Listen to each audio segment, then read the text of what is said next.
Hi అండి, welcome to GVS talks. ఎవరైనా weekend trip, one day weekend trip plan చేస్తే కనుక హైదరాబాద్ నుంచి బీదర్ ట్రిప్ అనేది చాలా బాగుంటుందండి.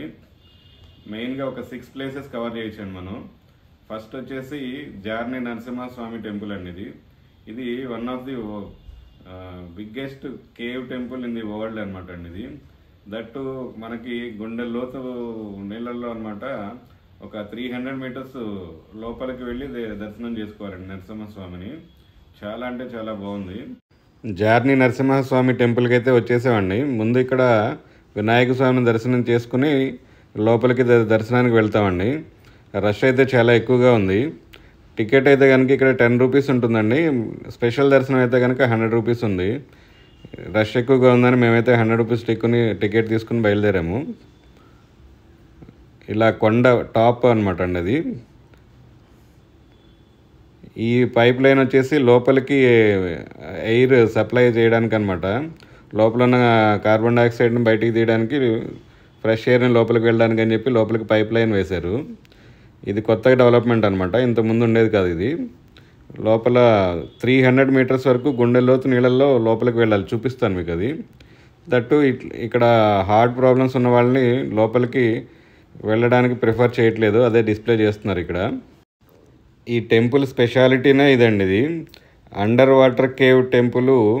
వరల్డ్లోనే ఇది చాలా ఎక్కువ లెంగ్తీగా ఉన్న టెంపుల్ అంటండి ఇది.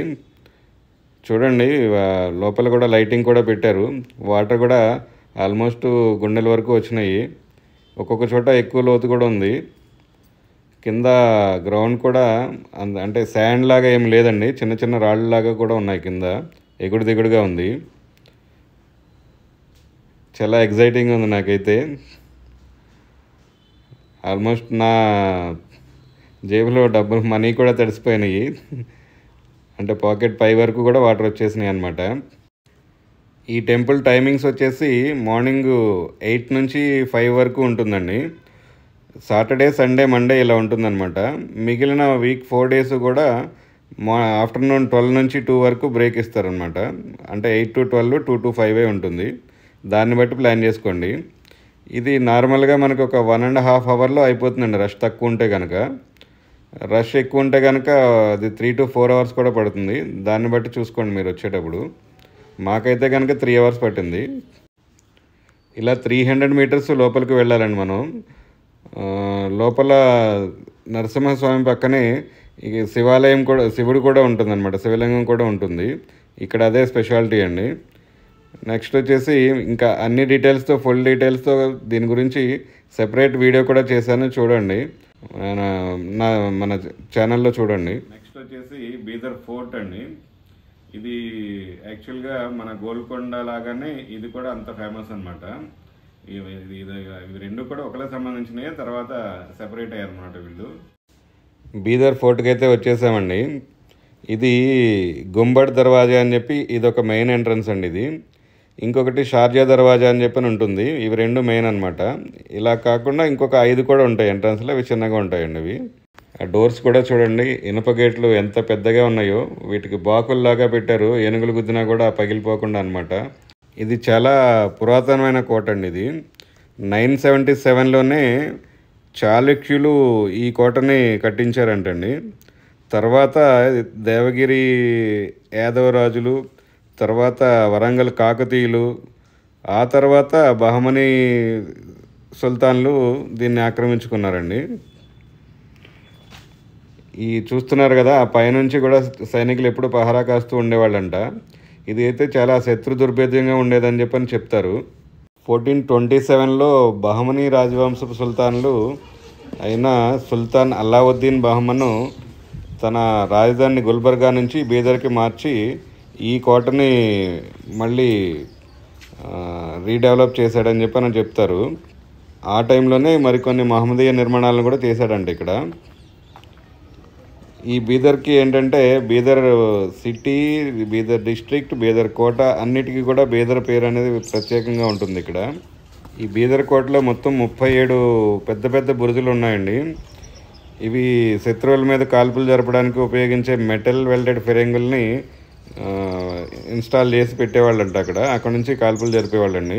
చూస్తున్నారు కదా, ఇదే అనమాట. అదొకటి. అలాంటివి 37 ఉన్నాయండి ఇక్కడ. ఈ కోట కట్టక ముందు ఇక్కడ పెద్ద అడవి ఉండేదంటండి. మొత్తం కూడా వెదురు మొక్కలతో కూడిన అడవి ఉండేదంట.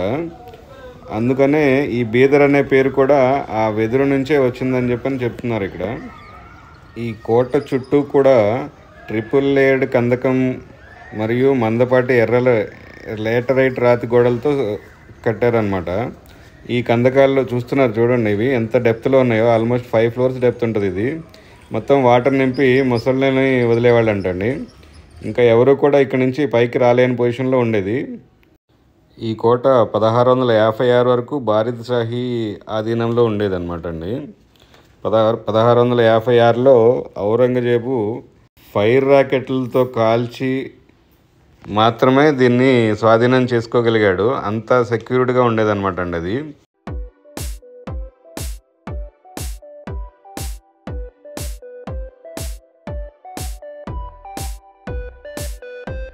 సెవెంటీన్ 24లో ఈ కోట నిజాం నవాబులైన ఆసిఫ్ జాహీల అదుపులోకి వచ్చిందండి ఇది.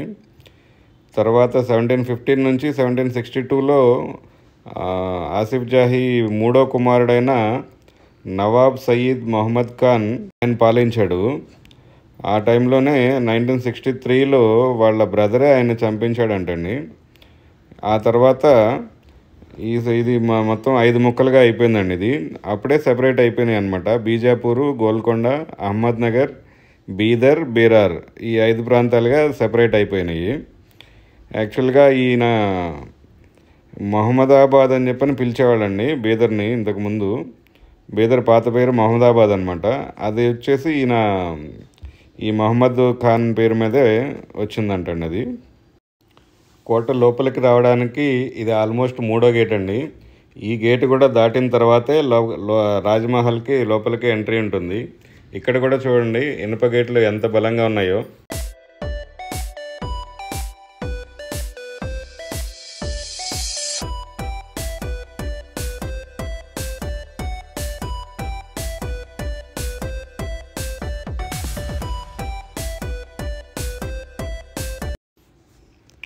లోపలికి రాగానే ఇక్కడ మనకి రైట్ సైడ్లో వచ్చేసి మ్యూజియం ఉంటుందండి. ఇప్పుడైతే ఓపెన్ లేదు. దీంట్లో పెద్ద పెద్ద తుపాకులు ఇవన్నీ కూడా ఉంటాయంట.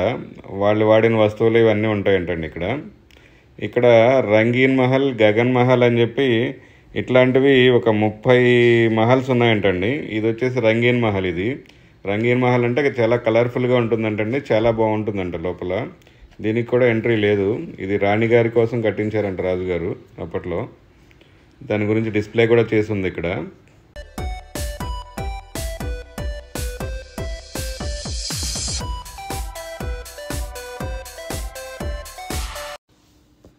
కాకతీయుల నుంచి వీళ్ళు ఆక్రమించుకున్న తర్వాత వాళ్ళ కట్టడాలన్నీ కూడా ధ్వంసం చేసేసి ఇలా ముక్కలు ముక్కలుగా చేసేసారంటండి. అవన్నీ కూడా తర్వాత తవ్వకాల్లో బయటపడితే వీటిని ఇలా డిస్ప్లే లాగా పెట్టారండి ఇక్కడ. అప్పట్లో వాళ్ళు వాడిన ఫిరంగుల్ని కూడా ఇక్కడ డిస్ప్లేలో పెట్టారండి. ఐరన్తో చేసిన ఫిరంగులు అనమాట ఇవి. ఇవి కొంచెం చిన్నగానే ఉన్నాయి కానీ చాలా డిఫరెంట్ సైజెస్లో ఉన్నాయి. ఎలా మౌల్డ్ చేశారో చూడండి. అప్పట్లోనే ఐరన్ని కరిగించి ఇలా చేయడం అనేది ఆ టైంలో అనేది చాలా గ్రేట్గా అనిపిస్తుంది.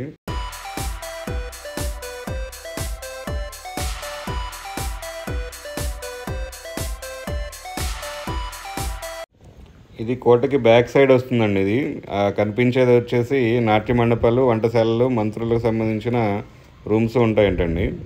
ఇది వచ్చేసి బయట నుంచి రాజులు వచ్చినప్పుడు వాళ్ళకి విడిది ఏర్పాటు చేయడానికి ఇక్కడ ఉంటుందంటండి. ఇక్కడ వచ్చేసి పబ్లిక్ మీటింగ్స్ జరగడానికి, పట్టాభిషేకం ఇలాంటివి చేసేవి ఇక్కడ జరిగేవంట. ఈ చిన్న బిల్డింగ్ వచ్చేసి స్విమ్మింగ్ పూల్ అంటండి. రాజుల పిల్లలకి వాడే స్విమ్మింగ్ పూల్ అంట.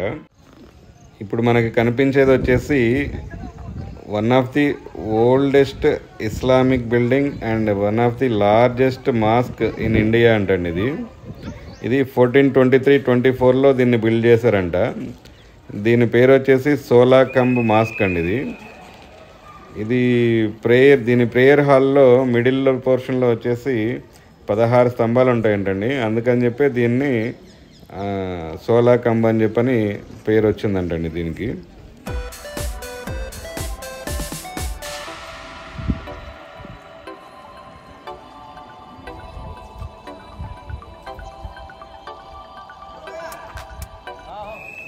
ఇక ఫైనల్గా ఇప్పుడు మనం చూసేది రాజుగారి నివాసం అంటండి. ఇది అప్పట్లోనే వీళ్ళు 4 ఫ్లోర్లలో కట్టారు. ఇది ఇప్పుడు మనకు కనిపించేది 2 ఫ్లోర్సే కనిపిస్తుంది. ఆల్రెడీ చాలా శిథిలమైపోయిందంటండి ఇది. రాజుగారు ఆ 4th ఫ్లోర్ పైకి వెక్కి అక్కడి నుంచి చూస్తే బీదర్ సిటీ మొత్తం కనిపించేదంట అప్పట్లో. ఇది కూడా 14-15 శతాబ్దం టైంలోనే బిల్డ్ చేశారంటండి ఇది. దీని పేరు వచ్చేసి తర్కష్ మహల్ అండి. ఇది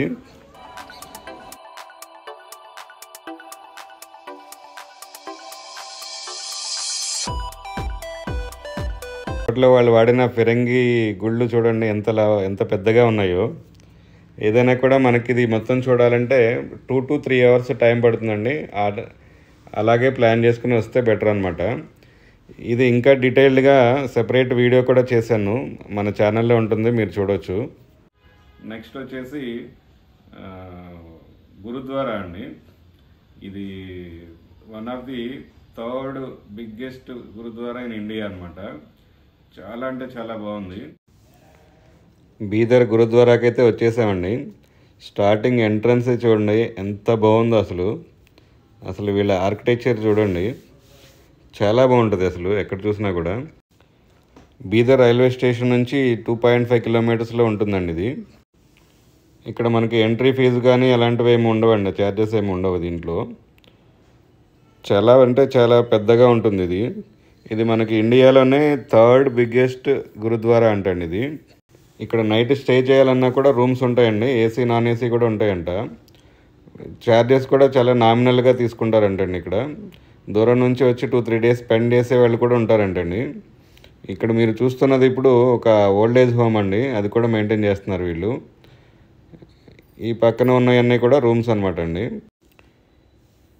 ఈ గురుద్వారా సంస్థ ద్వారా వీళ్ళు ఒక ఇంజనీరింగ్ కాలేజ్ని, పాలిటెక్నిక్ కాలేజ్ని, 2 స్కూల్స్ని, ఒక హాస్పిటల్ని కూడా మెయింటైన్ చేస్తున్నారంటండి వీళ్ళు. అంటే ఫ్రీ సర్వీస్ ఇస్తారంట, దానికి ఏవో టర్మ్స్ ఉండొచ్చు మేబీ, అంటే అవి బయట ఉంటాయండి, ఇక్కడ కాదు.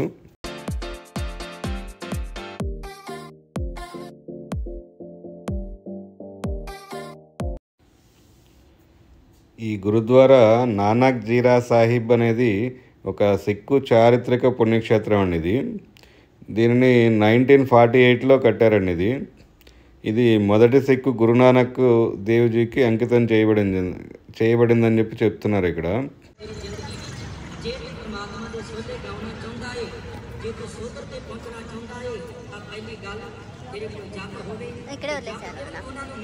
ఈ గురుద్వారాలో ఫస్ట్ ఇప్పుడు మనం వెళ్ళేది అమృత్ కుండ్ అండి. అది అమృత్ కుండ్ అంటే గురునానక్ జీరా అని చెప్పని కూడా అంటారు దీన్ని. ఇక్కడ గురునానక్ రాయిని జరిపి వాటర్ తెప్పించాడంట. ఆయన 500 years బ్యాక్ ఇక్కడికి వచ్చినప్పుడు ఇక్కడ వాటర్ ప్రాబ్లం చాలా ఎక్కువగా ఉందని చెప్పని అంటే ఆ రాయిని జరిపి వాటర్ తెప్పించాడంట అప్పట్లో. ఇప్పటికీ కూడా అక్కడ వాటర్ ఎప్పుడూ ఉంటుందంట. ఆ ప్లేస్కే మనం వెళ్ళి లోపలికి మొక్కుతాం అనమాట. ఇక్కడ మనం లోపలికి వెళ్ళేటప్పుడు పక్కనే ఒక పోస్టర్ కూడా డిస్ప్లే చేసి ఉంటుందండి. ఆ గురునానక్ ఆ రాయిని జరిపినప్పుడు వాటర్ వచ్చే దాన్ని అక్కడ డిస్ప్లే చేసి చూపిస్తున్నారు. లోపల గురునానక్ పాదాలు ఉంటాయండి, వాటికి మొక్కి బయటికి వచ్చిన తర్వాత ఇక్కడ వాటర్ని ప్రసాదంగా ఇస్తారు. ఆ లోపల ఉన్న వాటర్ని ప్రసాదంగా ఇస్తారనమాట. వాటిని మనం బాటిల్లో కూడా తెచ్చుకోవచ్చు అనమాట. ఇప్పుడు మీకు కనిపిస్తున్నది దర్బార్ సాహిబ్ అండి. ఇది ఇక్కడ 24/7 ఎప్పుడు భజనలు చేస్తూ ఉంటారు. వర్షం అయితే స్టార్ట్ అయిపోయింది, ఫుల్గా దంచి కొట్టేస్తుంది. ఇక్కడ నుంచి ఇంకా ఏం చూడడానికి అవ్వట్లేదు మాకైతే. ఇప్పుడు ఆ ఎదురుగుండా కనిపించేది వచ్చేసి గురుద్వారా లంగర్ అండి. ఇది ఇక్కడ 24/7 ఫుడ్ అవైలబుల్ ఉంటుందంటండి. కాకపోతే కొంచెం ముందు చెప్పాలి, వీళ్ళకి నియర్లీ 5,000 పీపుల్కి అన్నదానం చేస్తారంట ప్రతిరోజు. అన్నదానం అంటే రోటీ కర్రీ ఇస్తారనమాట అండి. మాకైతే మేము లేట్ అయింది, కొంచెం వర్షం కూడా పడుతుందని చెప్పి మేమైతే చేయలేకపోయాము ఇక్కడ.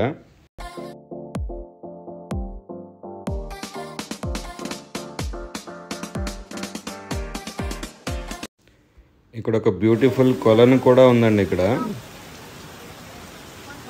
ఎంత బ్యూటిఫుల్గా ఉందో చూడండి.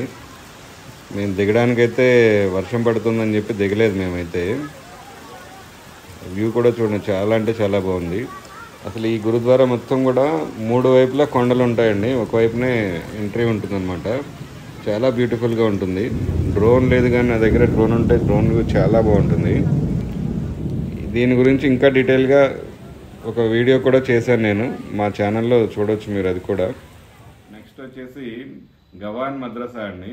ఇది ముస్లిం కాలేజ్ అనమాట. ఇది చాలా బాగుంది, కాకపోతే మొత్తం పాడైపోయింది అనమాట. ఇది మహమ్మద్ గవాన్ మద్రసాకి అయితే వచ్చేసామండి. ఇది 1472లో మహమ్మద్ గవాన్ అనే ఆయన కట్టించారంట. ఇది మద్రసా అంటే కాలేజ్ అనమాట అండి. ముస్లిం పిల్లలు చదువుకుంటూ ఉంటారు ఇక్కడ. ఇక్కడికి టర్కీ, పర్షియా, సౌదీ అరేబియా వంటి దేశాల నుంచి కూడా ఇక్కడికి వచ్చి చదువుకునేవారంట. ఇదైతే చాలా పాడైపోయింది. 550 years బ్యాక్ కట్టించారండి ఇది.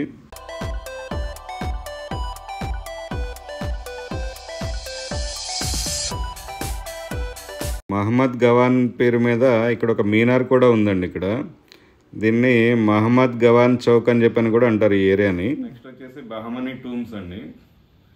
ఇవి కూడా చాలా పాడైపోయి ఉన్నాయి. ఇక్కడ ఒక క్లాక్ టవర్ కూడా ఉందండి. బీదర్ క్లాక్ టవర్ అని చెప్పని అంటారంట.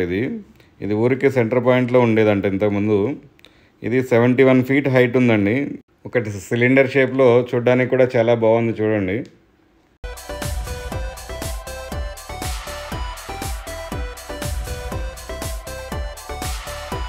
బీదర్ ఫోర్ట్కి మనం వెళ్ళిన వైపు కాకుండా ఇది రెండో వైపు అనమాట అండి.